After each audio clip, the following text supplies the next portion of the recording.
So, welcome to Find Happiness podcast, where we strive to inspire and guide you on your journey to discovering true happiness in your work, relationships, and hobbies. Join us as we share stories and experiences of those who have overcome challenges and found happiness in their own lives. Today, we have a very special guest in the house, Lily Patrascu. She specializes in crafting books that empower professionals to speak on a global stage and also make a great impact while elevating their personal brands. She offers assistance in transforming personal experiences, knowledge, and expertise into transformative books, online programs, and websites. Welcome, Lily. Welcome. Thank you so much for welcoming me on Find Happiness Wow, podcast. nice. So, how's your day coming up? How are you doing today? Very well. It's even better that I'm on here because my mission is to impact 100 million people to be happier, to go after what they want, to share their stories, and to create wealth through books that transform the world. So I'm so happy to be here with you and with listeners that would love to be happier, hopefully. And I'm assuming that's why you're listening to this because you want to be much happier. Exactly. Did you just say 100 million?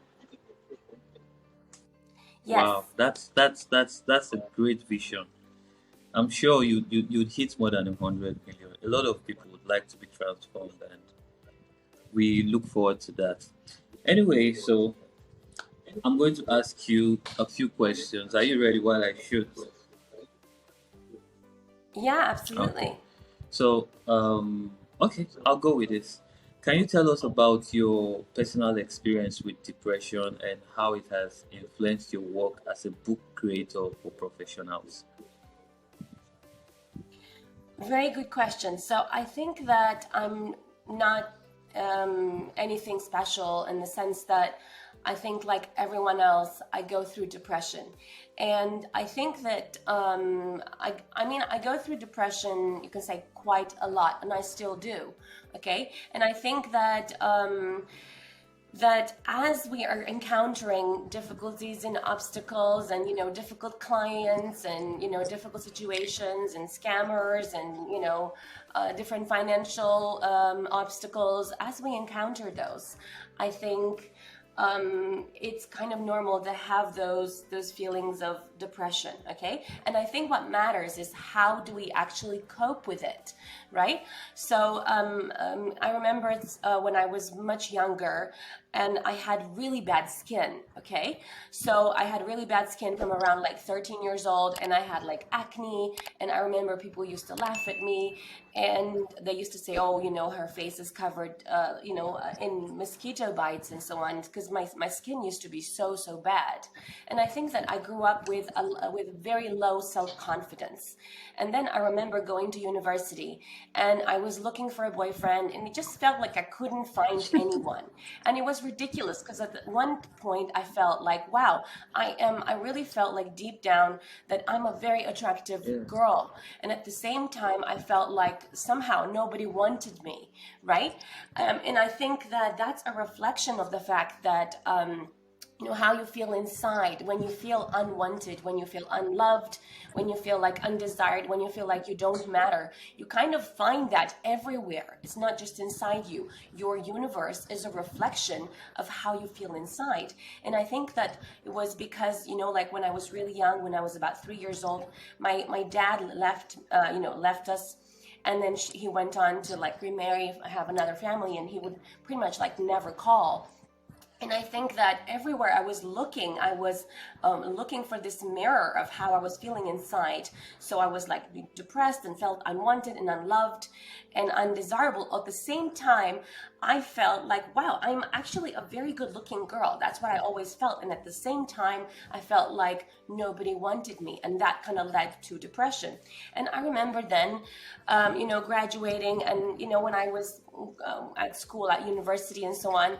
Although, I had really good results, and in fact, I was the top of my class at school, and then I went to university. I didn't really like what I studied, so I felt quite depressed about it, about the fact that I was a champion. Like it's almost like I felt maybe because my mom was an athlete when she was young, and I think also because in my family there was always this competition spirit, where we had to be champions. Like anything less than the best was simply not acceptable. Anything less than perfect was also not acceptable. So you can say that, when I went to school, for example, my marks were like 9.81 average out of 10, right? So you would consider this is pretty good, Yeah. right? But then my family would say, why didn't you get 10, because you should be getting 10. Why are you getting 9? Why are you getting 8? Like as a mark, and then averaging it out, why is it 9.81? Why isn't it 10? So it was that drive for perfection, you can say, and at the same time that competitive spirit that I took to university. And when I was at university, I felt, wow, I'm not a champion anymore. I'm not the best. There were many people who were a lot better than me. And also I found the entire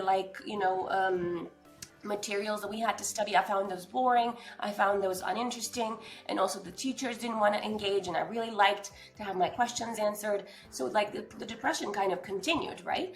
And then after I graduated, I just was feeling like I had to escape. So I went out of the country and I decided I'm going to come to London to work as an au pair. An au pair is basically like a babysitter.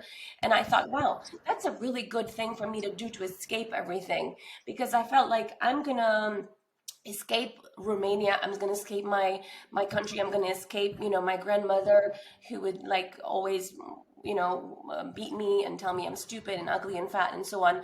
And I would escape that depression. And what happened was, when I came to London, it really felt for a while that I was escaping depression and I was feeling way better.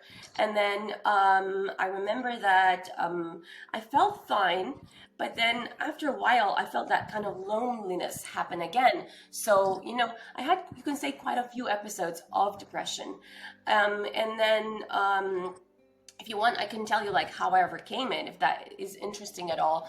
But I remember that I felt really lonely, and because I really didn't know anyone. And then one neighbor said, why don't you go out? Because there's a dance class. Okay. So what happens is that, every time you're feeling depressed, every time you're feeling like there's a big obstacle happening in your life, whether it's, you don't have money, you don't have a girlfriend, you don't have a wife, I know your children don't want to talk to you. I know something that is happening that is just wrong and it's making you feel depressed, like you don't want to live anymore.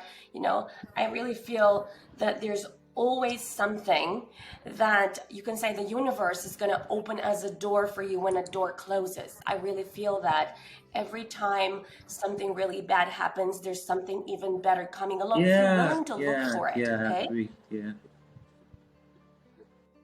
Yeah. So I've experienced that multiple times. So basically, when I was feeling really depressed and lonely, what I decided, I'm gonna go dancing. And because I started going dancing, what happens is when you dance, when you change your mood, when you start to be active, when you start to move your body, then what happens is that you become happy. Okay, your brain kind of starts to get into a happy mood, and because you're in a happy mood, all of a sudden you start to see those kind of solutions that were always in front of you, that you kind of like refused to see before. Okay. And I'm talking, even if you have no money, even if you're in the middle of Africa and you have absolutely nothing, there is always something that you can do. Always, always, always. Okay. So and the very first thing is you have to make yourself feel Yeah. better. Okay. And there's no way that you're gonna get good results unless you make yourself feel better first. Why? Because you have to change your mood, you have to get into a positive state of mind so that you can start to see the solutions that are in front Yep. of you. Yep. Okay. So after I started going dancing, then I realized, wow, I started I started to meet a lot of interesting people, and then those interesting people started to take me out, and all of a sudden I wasn't depressed anymore. Okay.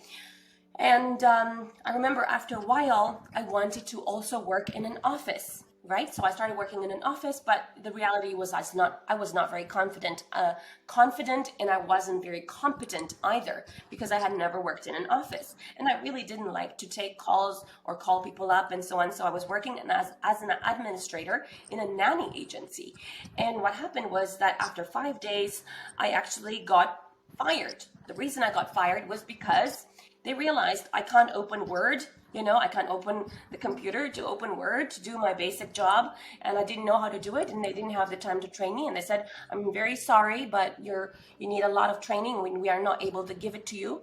Right? So I was, of course, very upset. I was depressed again. Um, but what I decided to do was to really remember that very first thing that I always have as a motto: when a door closes, another bigger, better one opens. So every time, something bad happened, I started to remember that. So then I got a better job. I got a better job. And then what happened was that I remember at some point, I got a boyfriend. I was with him for like 5 years. And then after a while, I started to feel depressed again. And what happens is actually depression is a very good sign of something like your body, your mind telling you, I cannot cope with this Yeah. anymore. I have to make a Yeah. change. Okay, so depression is not a sign of you going like, I have to die now. No, it's a sign of your body and your mind telling you you have to make a change because this isn't going to Yeah. work for you Yeah. anymore. So when you figure this out, it's like your universe is trying to shift you. It's trying to say, get out of your ass, and come out of this situation you're in. And it's almost like the universe is trying to give you a kick in the butt and saying you have to move. You cannot be here anymore, right? It's not trying to say you die. It's not saying that. It's saying get out of here because there's something a lot better. But if you don't move, you're not going to Wow. see it. Okay.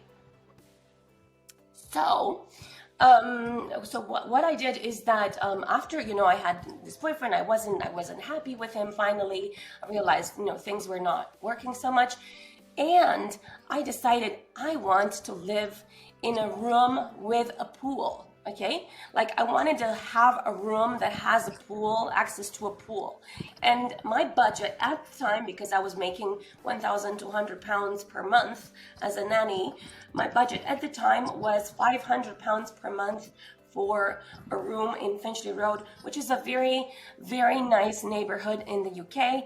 And now £500 is absolutely nothing, okay? It's ridiculous. It's ridiculous. It's a ridiculous budget. Okay, so anyone who would hear it now or then would think this is crazy. This woman is crazy. How can she possibly think she could get that, right? And so what I did is that I decided that I wanted this. I started asking agents, and they were all thinking I'm crazy. But after 5 days of looking in this website called Gumtree, I found Mm-hmm. it. I found it. I went there, and there was a room with a pool for £500. Um, and I couldn't believe my eyes because I was manifesting exactly what I wanted. So I went there, and there was this guy who needed an English teacher. And what do you think I am? I was an English teacher, Wow. right? He just wanted me to talk to him 2 hours a day in exchange for cheaper rent. And that is how it works, guys. Every time you encounter a tough situation, just look at it again and see what am I supposed to learn from this situation? What's my next step? What is the universe trying to kick me to do right now? What should I be doing right now? And there's always a solution that is right in front of you. Wow. Wow. Wow. You know what? So I had written down a few questions that I was going to ask you, but speaking to this, you've answered one, two, three, and four, and that's amazing. Honestly, if I didn't pick anything from what you had said today, um, this particular one where you say when something bad happens to you, just know that something good is coming your way. That's something to take home. A lot of people try to look at depression with the eye of, okay, it's here and then let me die, let me end here, instead of getting better. You get what I mean, right? Yeah, exactly. So it's like every time something really bad Yeah, happens, you have to look at it as a positive situation. So, for example, I know you get cancer. That is not the universe telling you you have to die. No, the universe is trying to tell you, look, man, you haven't been watching your diet. You haven't been eating well. You haven't been doing this. You haven't healed your wounds. You haven't, made, peace, and you haven't given forgiveness to yourself and other people. And then it's you have to go on a journey of forgiveness, on a journey of healing, on a journey of love, on a journey of connection, of transformation. And it's through those kind of things, it's through having a lot of pain, and through you can say the universe giving you a kick in the butt. That's when you really wake up. Because what happens is that, I was listening to this conversation, to this course of Dr. DeMartini. He was featured in the movie The Secret, viewed by 500 million people, and I saw him in London, and he had this training, and he was saying that the universe gives you small kicks to start, and then they get bigger as they go along. Okay, so if the universe wants you to do something, it will try to encourage you with positive things first. It will try to maybe be the voice of your mother who says, you shouldn't be drinking so much alcohol, or you shouldn't be smoking so much, or maybe go to school or learn or whatever, right? And if you don't want to listen to that, maybe your dad comes along and says, dude, you have to be doing this and the other and the other. You don't listen to that. Maybe the uncle comes and he says the yeah. same thing nicely, right? And then after enough people come and say things nicely, you're still not listening. You're still doing, nasty things to yourself and your body and other people. What happens is the universe starts to give you a small nudge, right? Starts to give you a small nudge and says, maybe, dude, don't do this, and maybe you cross the road, and then all of a sudden you have a small accident. Why? Because the universe is trying to tell you something, and you have to pay attention.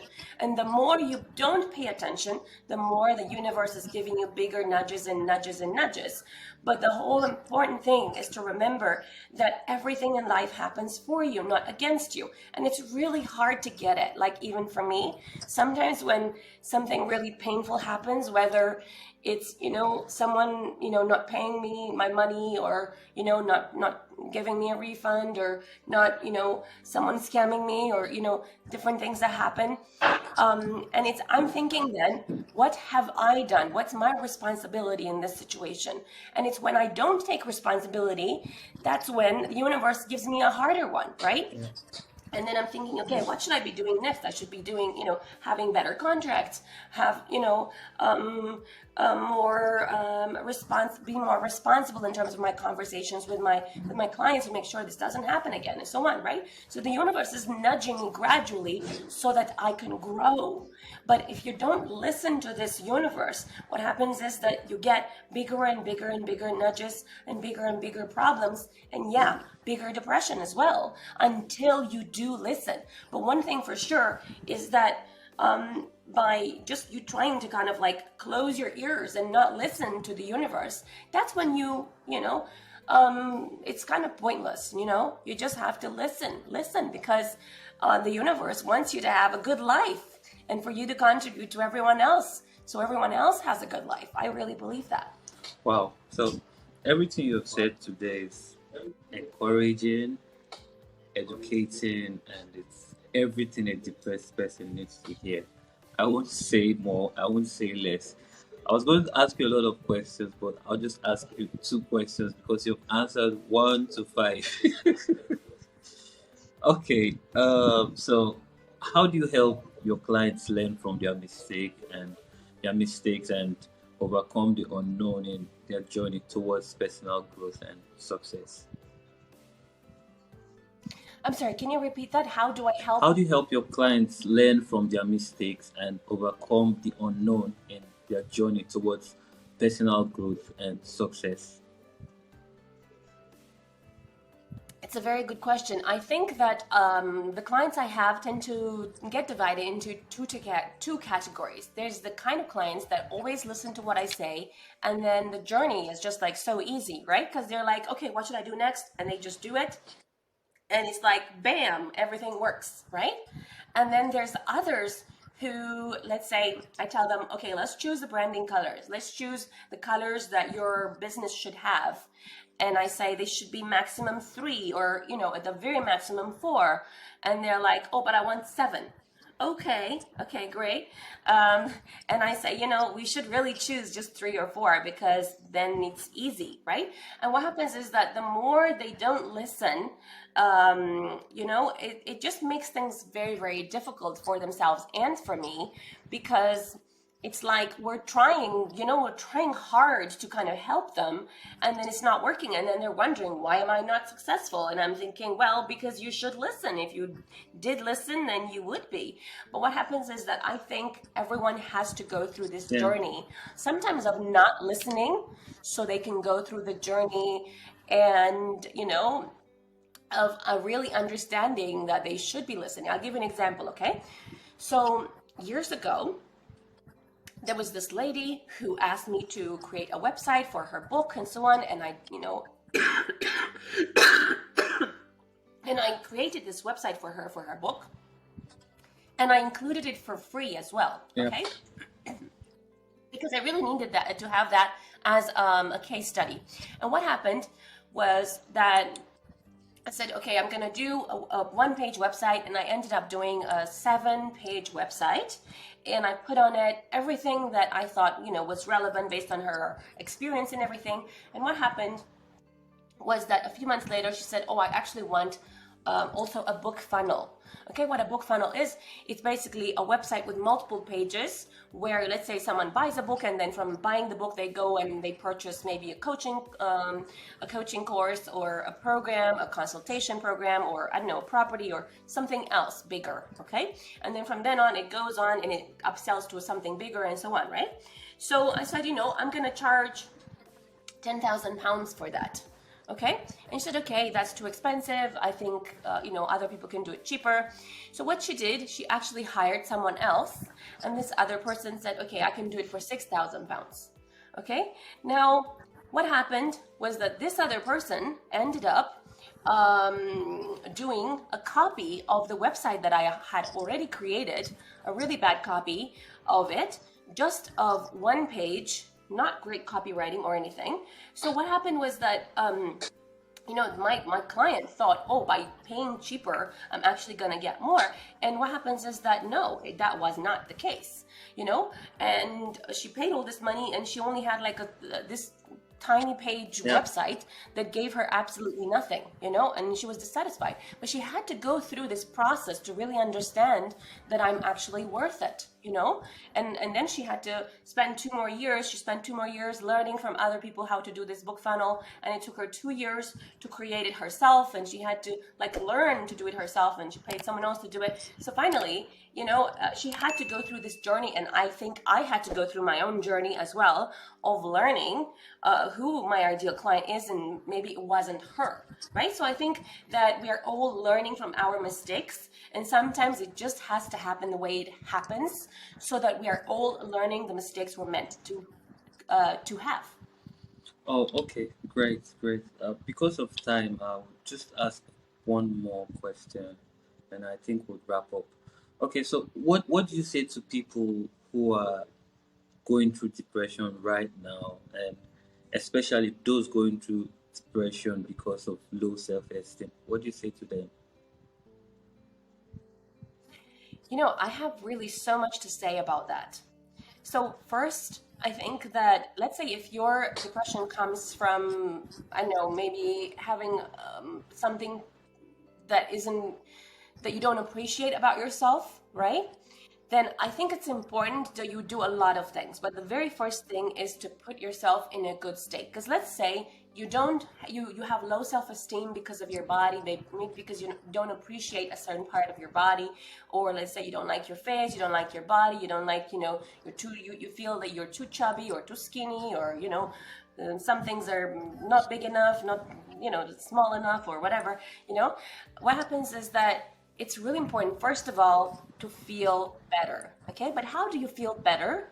First, wear something that you really, really like. the thing that you have in your wardrobe that makes you feel the very best possible. Okay, then I would say go out and do anything that makes you happy that involves movement. And when I say that, I mean dancing. You don't even have to go out, but I think it's important to do small steps, okay? Because let's say if you're very depressed, maybe initially you just want to move your body from side to side just to get yourself, into this motion. Because it's important to take small steps, and sometimes you can't even do those small steps because you're so depressed, okay? But maybe start moving your body from side to side, and as you're moving your body from side to side, then start playing music that you really really like, and then start jumping around in your own house. That's what I do every single Yeah. morning when I wake up. I look really awful when I wake up, but I still, wearing whatever I'm wearing, in my pajamas, I will just like look in the mirror, and I'll be dancing and jumping and smiling and have my coffee.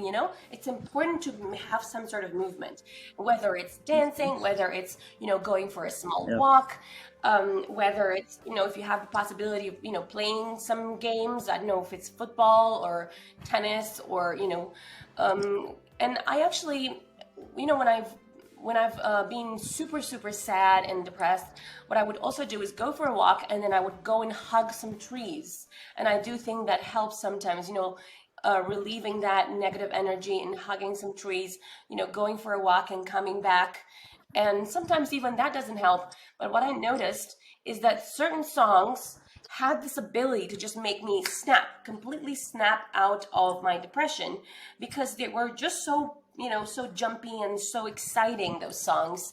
And especially, in Yeah. TikTok and so on, they have these songs that you can play along, and you can like follow the move, the choreography that they are Yeah. creating. And sometimes they can be really really good. Okay. The other thing I would do is, um, any sort of, like, literally any sort of movement that you can Yeah. have. This is the most important thing, because if you don't move your body, what happens is that you are going to feel stagnant. You're going to feel, sad and depressed, and you're going to stay thinking about that particular thing that is annoying you, rather than, come out of it. And it's important that you come out of it. It's almost like you need to be outside your problem in a Yeah. way, right? Mentally, you have to be thinking of it as being outside of yourself, so that you can really look at it in an objective way, so you can give yourself the best possible solution for it. And then, find something that you really like in your house, whether it's, coffee or chocolate, or, something, and really savor it. And the other thing that I do is that, there is this solution, which is to create the happiness calendar. Okay, now what this happiness calendar is, it's like, let's say it's a Sunday, or, let's say it's a Sunday, for example, and then you create for the following week a happiness calendar. What that means is, let's say if you're working, you already know that every single week you work from 9 to 7 or 9 to 5, or whatever time frame you work from, and then you already have that booked in your calendar, right? You know that for those time frames you have to work. Now, alongside those time frames where you have to work, maybe you have kids or other time with your wife or whatever it is, right? But then you have some time that could be potentially blocked off for you. And this is very critical, that you do at least one thing that makes you feel happy every single day. And what that means is, for example, I mean, okay, for women, it's kind of easier. You go and you do your nails, or you go and you do your hair if you have, the possibility. But let's say you don't have money for that.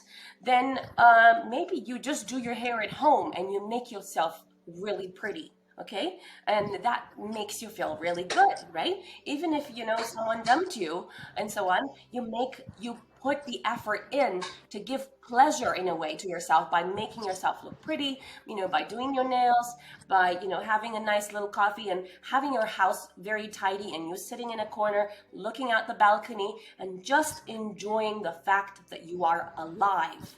Okay. And I think and putting those things, those activities in your calendar that make you feel happy every single day. So this is what I would do years ago when I was doing this practice of the happiness calendar.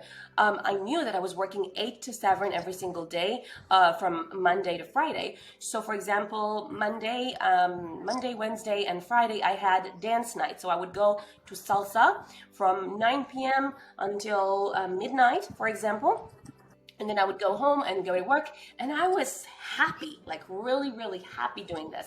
And then Tuesday would be rest night, and then Thursday and Saturday and Sunday would be like, let me think.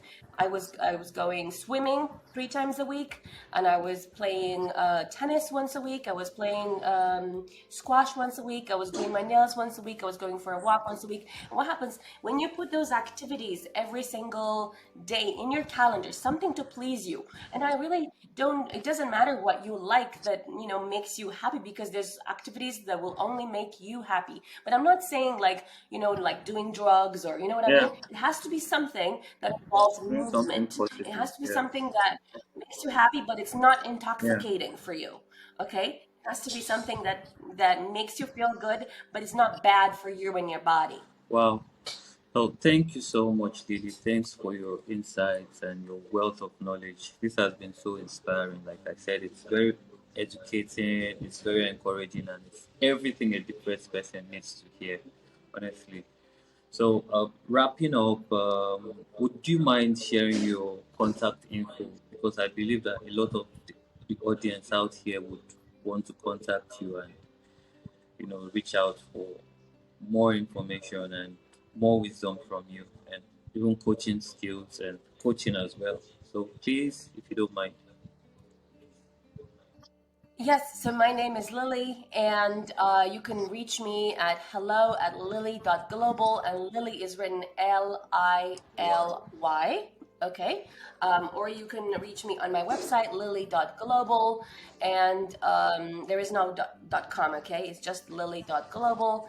And or you can reach me on my Facebook, Lily Patrascu, although I do know it's going to be quite difficult to kind of reach that. But I want to leave you with one thing. My name is Lily of the Valley, okay? That's the translation of my name, and that means actually return to happiness. And I want to leave you listeners with this idea that anything that happens in your life, regardless of anything that happens in your life, you have the ability to return to happiness, because that ability is something that you have in you. You came here to transform the world. You came here to transform your world. Hmm. You came here to Yeah. grow. You came here to learn. You came here to make other people happy. You came here because you matter. You didn't come here to waste your time and someone else's time. You came here because every single one of you matter, and matter deeply. And even when you think that you don't matter, I want you to trust me and to trust the people around you, even when it sometimes feels like nobody cares about you, even if it feels sometimes like you're alone. Trust me, you matter, you belong. You came here for a reason, and it's your job to find out what this reason is and to accomplish it and to live your best life, because when you live your best life and you are happy, then you have accomplished the best that the universe or God or Allah, whoever you believe in, has put you on earth to do. You came here to be happy, you came here to find happiness, and you came here to return to happiness, after periods of being down. I think you're just an advocate for happiness. It makes a lot of sense.